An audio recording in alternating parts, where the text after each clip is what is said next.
Hello, sweet besties. Today is Saturday, September 13th, and your girl has not been vlogging. I'm very sorry about that, y'all, but it has been a rough week. Monday was Steve's Aunt Sue Ellen's funeral. Tuesday, I had to work. Wednesday was a very hard day. Thursday was 9/11, and yesterday I worked a long shift. So here we are on Saturday, and I have not vlogged. Again, I'm very sorry. I really felt cause to pause, especially on Monday, Wednesday, and Thursday. I just felt cause to take a break, reflect, and put the phone down for a bit. So today is my day off. Steve has to work all day, and so I am free to basically do whatever I want. It is 2:15, so quarter after 2 here in Minnesota, and I just got notice that my holds are in at the library, so I am going to go to the library and get my holds, and then I am going to spend the day reading. I have some updates for y'all. I can't remember which day I finished it, but I did finish The Firm by John Grisham, and it was 5 stars. Easy 5 stars.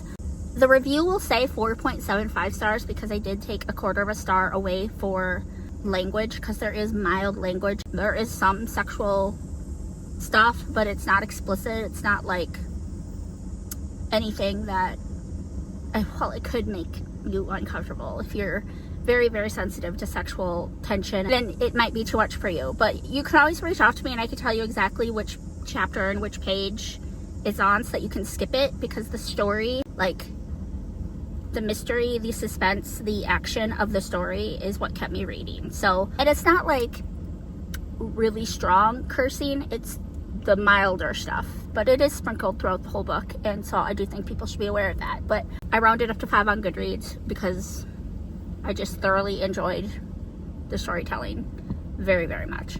I don't know if I ever told y'all what the book is about. Essentially, we follow Mitch, who is very, very new out of law school, and he has been offered multiple positions at very prestigious law firms like on Wall Street, and he ends up accepting an offer at this very private, very rich law firm in Tennessee called Bendini, Locke, and something. I can't remember the third one's name. But they basically pay for his student loans. They give him a brand new BMW. They put him and his wife in a house.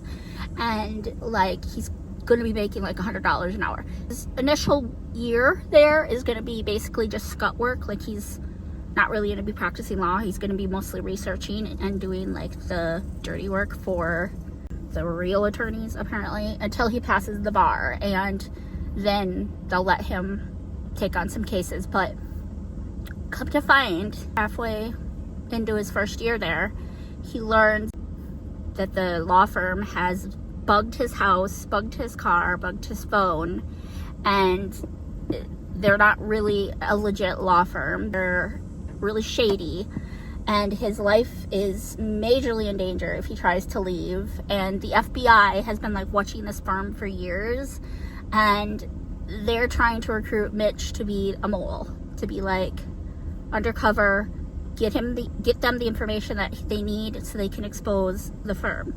And if he does this, he cooperates, the FBI will take care of him. They'll protect him. They'll make sure he's set for life, with a job, with finances, all of the things. Him and Abby, his wife. If he doesn't cooperate, then he will go down when the FBI takes the firm down. He will go down with the rest of them. The only problem is that if Mitch is caught, like if the firm suspects that Mitch is working for the FBI, they will kill him.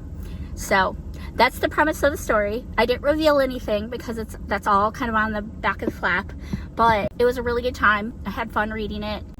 I highly recommend it. It was 5 stars. I ended up using that for the flying lessons prompt for Harry Potter, because Mitch gets on a plane so many times in this book, and a few scenes that are actually written while he's on the plane. So I thought that that would be a very fitting prompt to use this book for, because I was kind of struggling with what I was going to use for that. I have Around the World in, is it 90 days, 60 days, 30 days? But that's a chunker of a book, and I don't know that I will be able to finish that before the month is over. Also, just take note that I did technically start The Firm in August, but I asked Cheryl if I could still count it for a prompt, and she said absolutely, because the majority of the book was read in September, so she didn't have a problem with me counting it for a prompt. So Tammy and I will start the exchange on Monday, which I'm very excited about. I'm really curious to know how things are going 15 years later, because that's when the book takes place. It's 15 years after The Firm. And yeah, I'm really interested also to see how John Grisham's writing has changed, because The Firm was one of his very first novels that he wrote. I actually think it's the second novel he ever had published, and The Exchange is fairly recent. So I just want to, I'm curious to see if and how his writing has changed. Aside from that, I'm reading several things. This is my little book bag that I carry literally everywhere with me when I'm reading.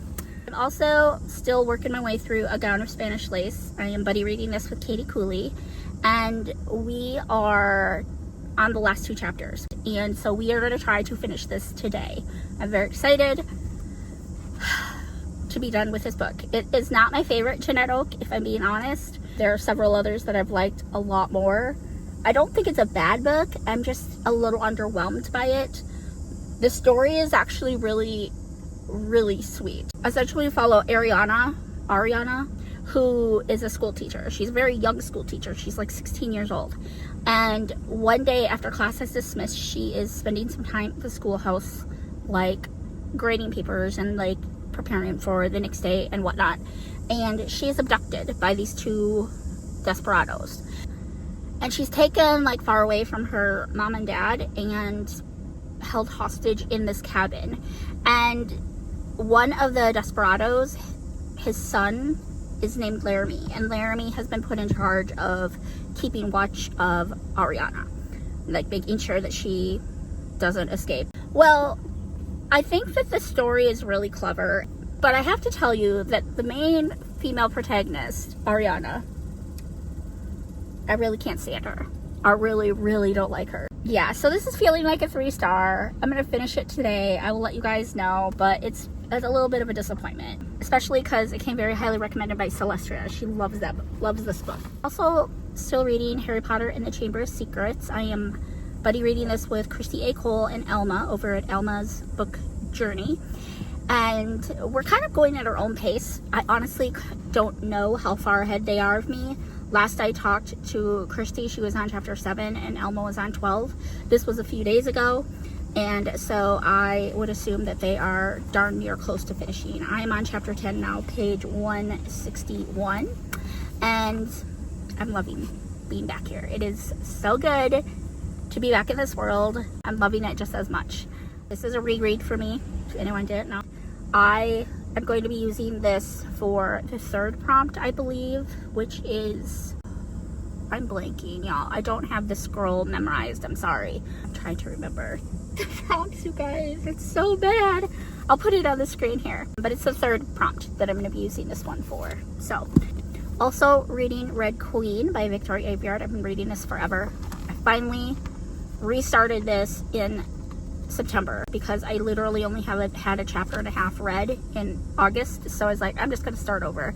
But this is actually really intriguing. This is fantasy, it is mainstream, so secular, and it is young adult, but I'm going to read the back because I feel like that's the best way to explain it.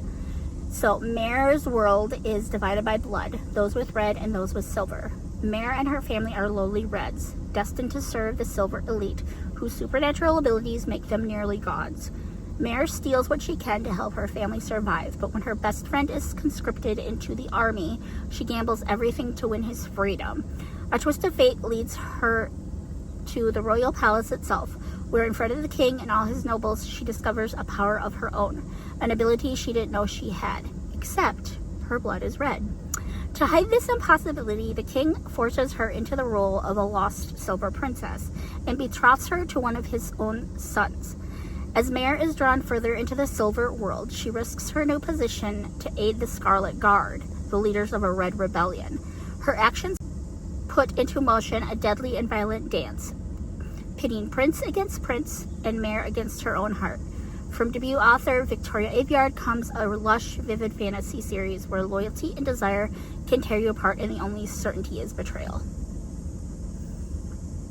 I'm enjoying it so far, I'm not gonna lie to you. It was a little slow going at first, but I'm just now at the part where she is at the palace and she's learned that one of the princes is someone that she met while she was stealing, and so I'm very intrigued by it. And I'm hoping to use this one for the, I believe it's Arithmancy, the book with either a number in the title or series, start a series, I believe. So that's what I'm planning to use that one for. And then I also am putzing through Tide of Punishment. I'm not even gonna say putzing through. I literally started this the other day and I'm already almost halfway through. This little series has stole my heart. I am so in love with this author's writing. I really, really like the characters. Everly is darling. She's darling. She's a little annoying in one regard. The one thing that kind of bugs me about the protagonists of little cozies like this is that they blatantly go against the law, like what a police officer is telling them. Like, this detective is telling her, don't get involved, and she keeps Jessica Fletchering herself into these cases, even though a detective has told her not to. Like, I just find that defiance a little bit annoying. Her character, other than that, is absolutely sweet and charming and adorable, and again, I love the writing, I love the town, I love the characters.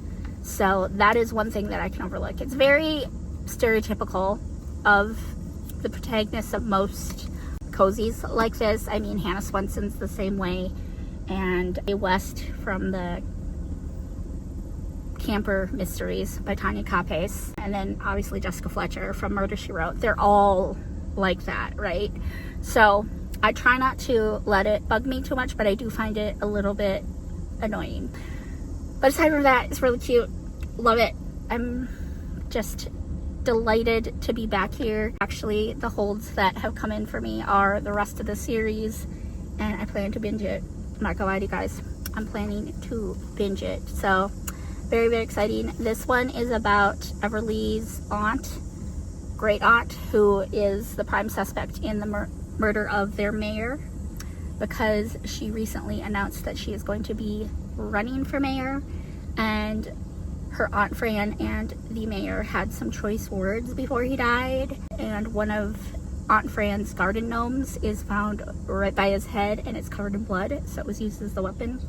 So she's the prime suspect, and Everly has to clear her aunt's name, of course. So really, really cute, loving it. So that's kind of it. I've also got a couple things on Kindle Unlimited, but I haven't been as consistent with reading those. Short Straw Bride by Karen Whittemire and Gossamer Pond by Jamie Doré are the two. Oh, and The Princess Companion by Melanie Cillier. Those are like the three main ones that I've kind of started, but again, I haven't been as consistent. But I have to head to the library and then I'm going to read for a little bit. I will touch base when I have an update. Bye!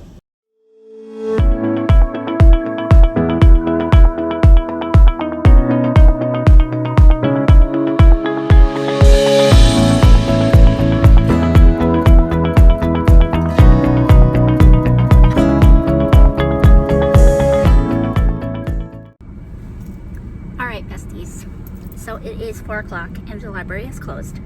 So I had to leave. You guys, I finished A Gown of Spanish Lace. I got my last 2 chapters read while I was in the library. It's so peaceful in there. It's so calming and just lovely. I don't know why I don't sit in there and read more often. Steve would actually probably enjoy it too because it's quieter. And one of his biggest issues with reading in public is it's distracting, where I feel like the library, it's just nice and quiet, we would both get a lot of pages read. So I finished this book. 3 stars. I didn't hate it, but I didn't love it. I'd say the best part about reading this was buddy reading it with Katie. She's such a sweetheart. I absolutely adore her. I just had issues with the characters, and I can't put my finger on what exactly bothered me about them, but they both annoyed me. They both got on my nerves, and I just can't fully get on board with a romance if I don't like the characters, you know. But the story itself, though, was very sweet and charming, and so I ended up using this for History of Magic, which is to read a historical fiction, because this takes place in the 1800s.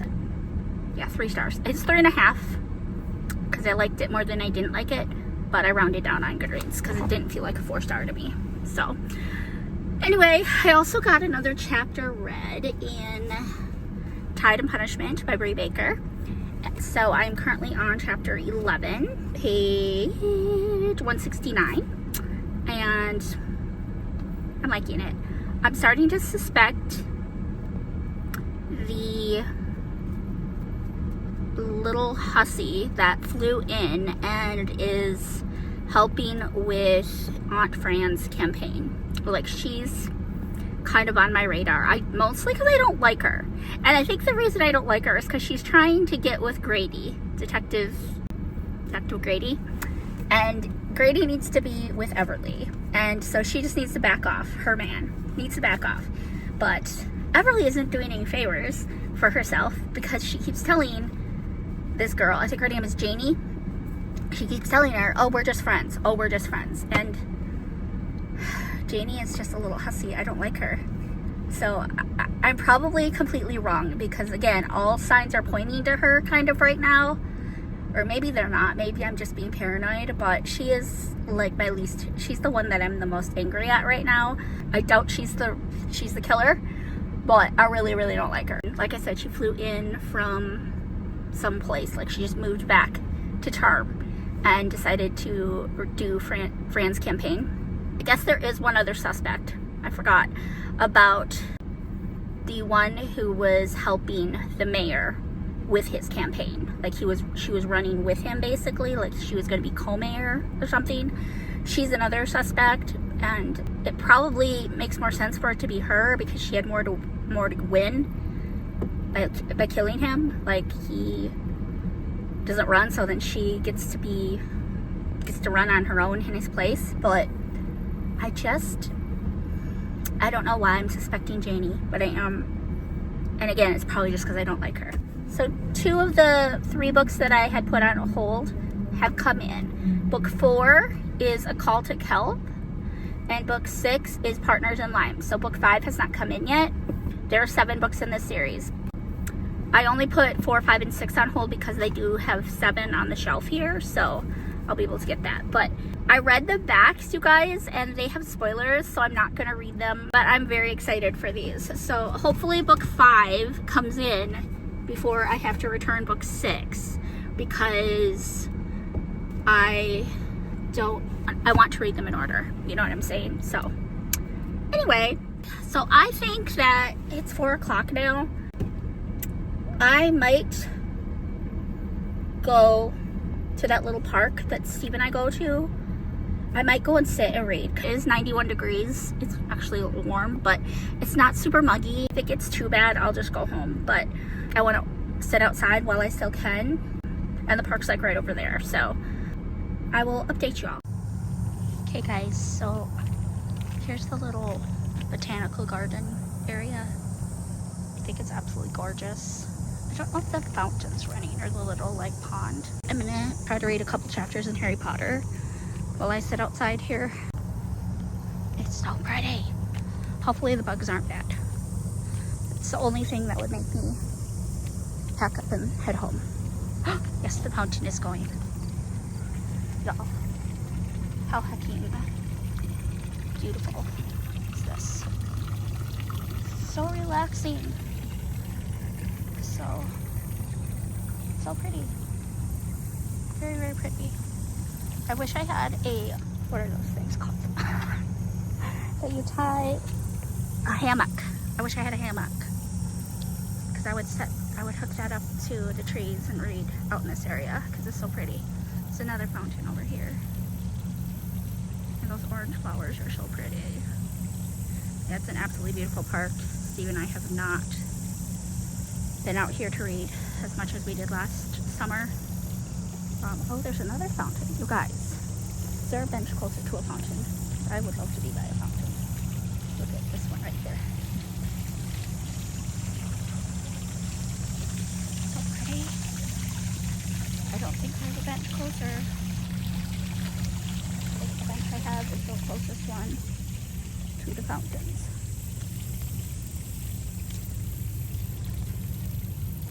This one over here.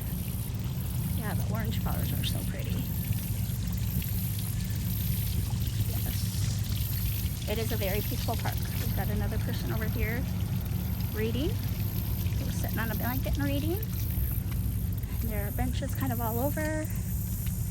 It's just very peaceful. There's a little pond over here, but I don't think oh, there is a little fountain. So relaxing. Maybe I'll sit over on this bench. Yes, I'm gonna sit on this bench. And then over there, where those white fences are, that's the little petting zoo. And there's a little playground on the other side of that. And yes, there's a trail that you can walk here, and you can go up this hill, and there's an incredible view up there. There's trails and stuff to do up there too. It's a beautiful park. But I'm gonna sit here and read some Harry Potter. I'll check in. Oh, you guys.